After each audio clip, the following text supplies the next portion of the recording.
আসসালামু আলাইকুম প্রিয় অষ্টম শ্রেণীর শিক্ষার্থী, আশা করি তোমরা সবাই অনেক ভালো আছো। আজকে আমরা তোমাদের 100% টপিক সাজেশন নিয়ে আসছি। এটা হচ্ছে তোমাদের প্যাটার্ন অধ্যায়। তোমাদের সামনে তো অর্ধবার্ষিক পরীক্ষা, বাংলাদেশের সবটা স্কুলে আমাদের এই প্যাটার্ন অধ্যায় থেকে কিন্তু প্রশ্ন হবে। তো আমাদের পাটিগণিত অংশের প্যাটার্ন অধ্যায় থেকে আমরা 100% কমন টপিক সাজেশন দিব।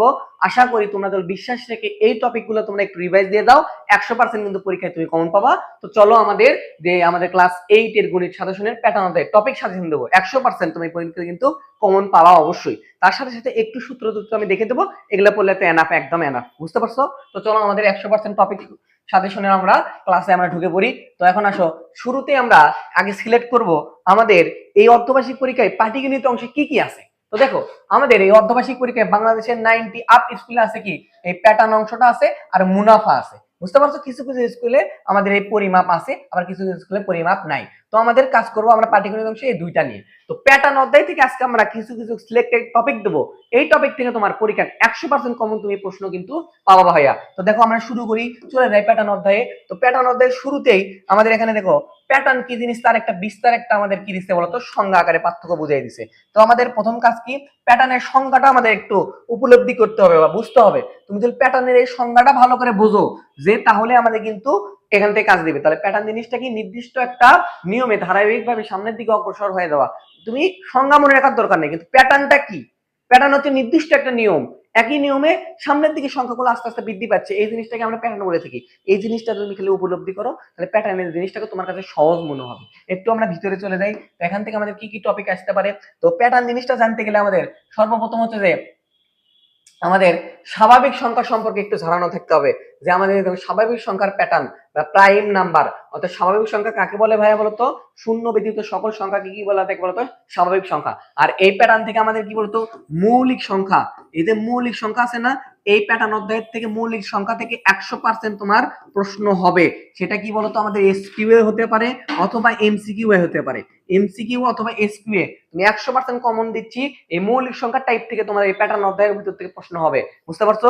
এই জন্য তোমাদের খরচ হচ্ছে যে 1 থেকে 100 পর্যন্ত যে মৌলিক সংখ্যাগুলো আছে এটা কিন্তু তোমাদের পারা লাগবে।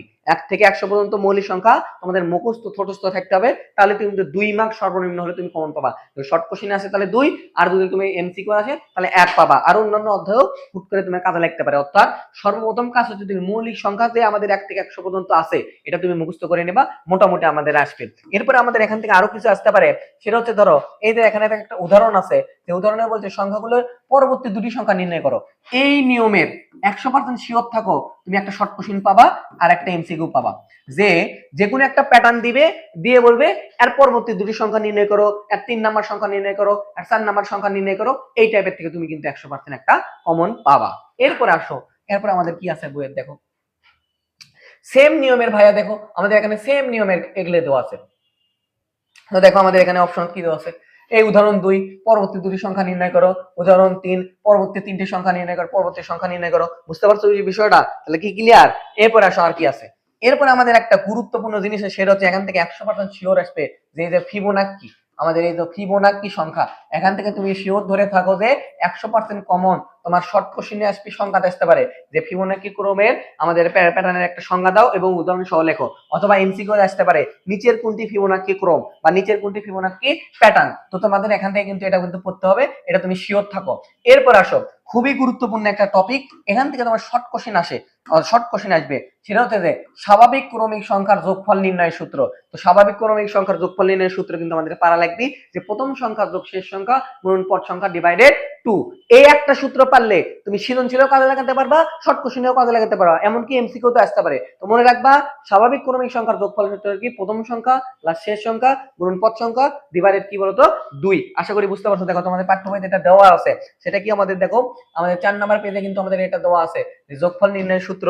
এই যোগফল নির্ণয়ের সূত্র কি, এই যে এইটুকু মনে রাখবা, যে প্রথম সংখ্যা শেষ সংখ্যা গুণন পদ সংখ্যা ডিভাইডেড 2। আশা করি ক্লিয়ার।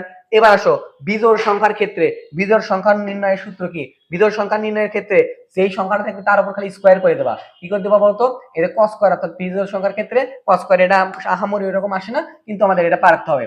এরপর আসো 100% কমন টপিক, সেটা হচ্ছে যে আমাদের 100% একটা কমন টপিক, সেটা হলো আমাদের দেখো ভাইয়া এই যে দুটি সংখ্যা সংখ্যাকে দুটি স্বাভাবিক সংখ্যার বর্গের সমষ্টি রূপে প্রকাশ করো। এখান থেকে একটা এমসিকিউ আসবে, তুমি 100% কমন জানো যে এখান থেকে একটা এমসিকিউ আসবে যে সংখ্যাকে দুটি স্বাভাবিক সংখ্যার বর্গের সমষ্টি রূপে প্রকাশ করো। সংখ্যাকে দুটি স্বাভাবিক সংখ্যার বর্গের সমষ্টি রূপে প্রকাশ করো। এখান থেকে তুমি 100% কমন কিন্তু একটা এমসিকিউ তুমি পাবা। বুঝতে পারছো? ক্লিয়ার? এরপরে আসো, আমাদের আর একটা টপিক আছে, সেটা হচ্ছে ম্যাজিক বর্গ। এখান থেকে তো তোমরা তো জানোই, তোমাদের স্কুলে তো পড়াইছে। 100% শিওর থাকো, ম্যাজিক বর্গ থেকে দুই ধরনের প্রশ্ন হয়। দেখো, ম্যাজিক বর্গ গঠন। তো এখান থেকে তোমার প্রশ্ন এমসিকিউ আসতে পারে যে 3 ক্রমের ম্যাজিক সংখ্যা কত, 3 ক্রমের ম্যাজিক সংখ্যা কত, অথবা ম্যাজিক বর্গ আঁকাও। তো সর্বপ্রথম আমাদের ম্যাজিক বর্গ আঁকাতে গেলে ম্যাজিক সংখ্যা তৈরি করতে হবে। তো ম্যাজিক সংখ্যা বের করতে হবে। ম্যাজিক সংখ্যা বের করার সূত্র আমাদের এটা মনে রাখবা, ক ইনটু ক স্কয়ার প্লাস 1 ডিভাইডেড কি বলতো 2। এটা হলো আমাদের কি ম্যাজিক সংখ্যা নির্ণয়ের, ম্যাজিক বর্গের সংখ্যা নির্ণয়ের কি সূত্র। এই সূত্র মনে রাখলে 2 মার্ক কমন পাবা। কয় মার্ক কমন পাবা?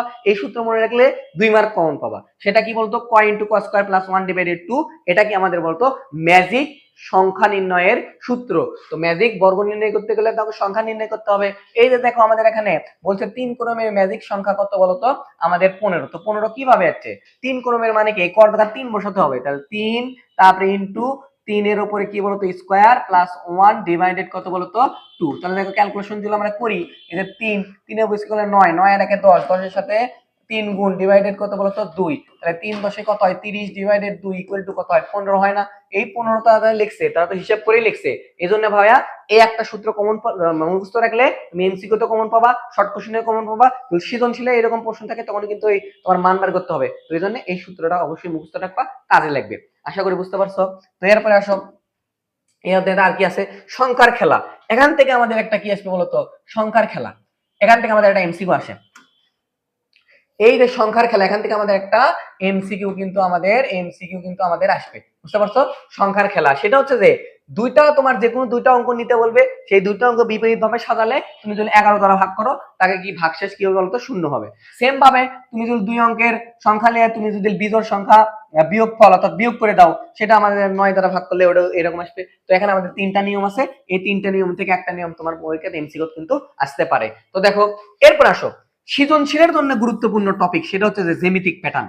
তুমি সংখ্যার প্যাটার্ন থেকে এমসিকিউ আসবে, আমি আবার বলতেছি, সংখ্যার প্যাটার্ন থেকে এমসিকিউ শর্ট কোশ্চেন এগুলো আসতে পারে, কিন্তু জ্যামিতিক প্যাটার্ন থেকে তোমার সৃজনশীল দিবে 100% কমন থাকবে। তো জ্যামিতিক প্যাটার্ন গুলো আমাদের ধরতে হবে। তো এটা দেখো, এটা জ্যামিতি আকারে দিছে, আমাদের চিত্র আকারে দিছে। এখান থেকে আমাদের তো রাশি তৈরি করতে হবে, রাশি তৈরি করে করতে হয়, এটা তোমরা মোটামুটি জানো। তো মনে রাখবা, সৃজনশীল কিন্তু আমাদের জ্যামিতিক প্যাটার্ন থেকে সৃজনশীল অবশ্যই হবে। তো এখানে দেখো আমাদের দুটা নমুনা সৃজনশীল দিছে। তো নমুনা সৃজনশীলে তো দেখো, আমি যেটা বললাম জ্যামিতি থেকে আসে, দেখো উদ্দীপক আমার একটা জ্যামিতিক চিত্র রয়েছে।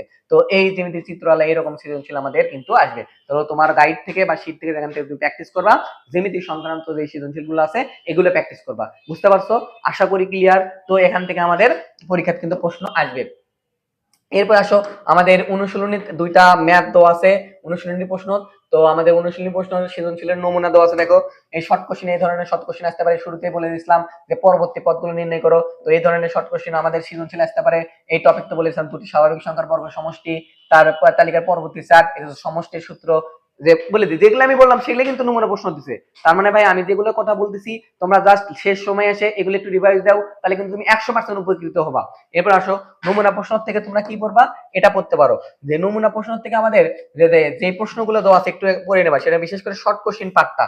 নমুনা প্রশ্ন শর্ট কোশ্চেন পার্টটা থেকে একটা দুটো হুবহু কমন পাতেও পারো। তো এই জন্য এই শর্ট কোশ্চেন গুলো ভালো করে একটু পড়ে নিবা। আর দেখো, আমাদের সৃজনশীল চিত্র, আমাদের সৃজনশীল দিছে, একটা সংখ্যালয় সৃজনশীল দিছে, মোটামুটি এই ধরনের তোমার একটা নমুনা সৃজনশীল দিছে। অর্থাৎ তুমি যদি এই প্যাটার্ন থেকে 100 তুমি মার্ক পাইতে চাও, তাহলে তোমার 4টা কাজ করতে হবে। প্রথম কাজ কি বলতো? প্যাটার্নের সংজ্ঞাটা ফিল করতে হবে যে প্যাটার্ন জিনিসটা কি। 2 নাম্বার কাজ হচ্ছে তোমার যে এই যে সূত্র একটা আছে, যে মৌলিক সংখ্যা, কিসের সংখ্যা বলতো? আমাদের ম্যাজিক বর্গ সংখ্যার সূত্রটা আমাদের জানতে, ম্যাজিক বর্গ সংখ্যা নির্ণয়ের সূত্রটা জানবা, সমষ্টি নির্ণয়ের সূত্রটা জানবা, মোটামুটি 3টা সূত্র আর 3-4টা টপিক। সেই টপিকটা কি বলতো? আমাদের ম্যাজিক বর্গ টপিক। তারপরে কি আমাদের বলতো, এই পাশ থেকে আমাদের জ্যামিতিক প্যাটার্ন কি সিস্টেমে হয়ে থাকে এই জিনিসটা জানতে হবে, স্বাভাবিক সংখ্যার সমষ্টি নির্ণয় সূত্র এটা জানতে হবে। তারপরে দুটি সমষ্টি আমাদের কি, এই যে একটা প্রশ্ন আমাদের এর আগের পেজে দিছিল, সেই প্রশ্নটা কি ভাবে বলতো, যে দুটি স্বাভাবিক সংখ্যার বর্গ সমষ্টি, এই টপিকটা। মোটামুটি এই কয়টা টপিক তুমি পড়ো, 100 এই অধ্যায় থেকে যে কোনো প্রশ্ন ধরলে আসতে পারবা। তোমার স্কুল পরীক্ষা সর্বনিম্ন এই অধ্যায় থেকে তুমি 17 মার্কের অ্যান্সার করতে পারবা। সেটা কিভাবে 17 মার্ক? একটা সৃজনশীল লিখতে পারবা, দুটো শর্ট কোশ্চেন লিখতে পারবা, 3 এমসিকিউ লিখতে পারবা, তাহলে তুমি 17 মার্ক তুমি কমন পালা। জাস্ট 3টা টপিক করে কিন্তু 17 মার্ক পাচ্ছ। এজন্য এই অধ্যায়টা ভালো করে পড়বা। আশা করি বুঝতে পারছো। তো এইরকম করে বাসায় শেষ সময় প্র্যাকটিস করো। তোমরা যদি আমাদের অফলাইন বা অনলাইন বেসের স্টুডেন্ট হয়ে থাকো, তাহলে তো তোমাদের তো এরকম করে আমরা পড়াইছি। আর যদি তোমরা আমাদের চ্যানেলের নতুন স্টুডেন্ট হয়ে থাকো, নতুন আমাদের কাছে পড়ো না, তোমরা কিন্তু এই নিয়ম ফলো করতে পারো এবং চ্যানেলটাকে অবশ্যই সাবস্ক্রাইব করবা। আসসালামু আলাইকুম।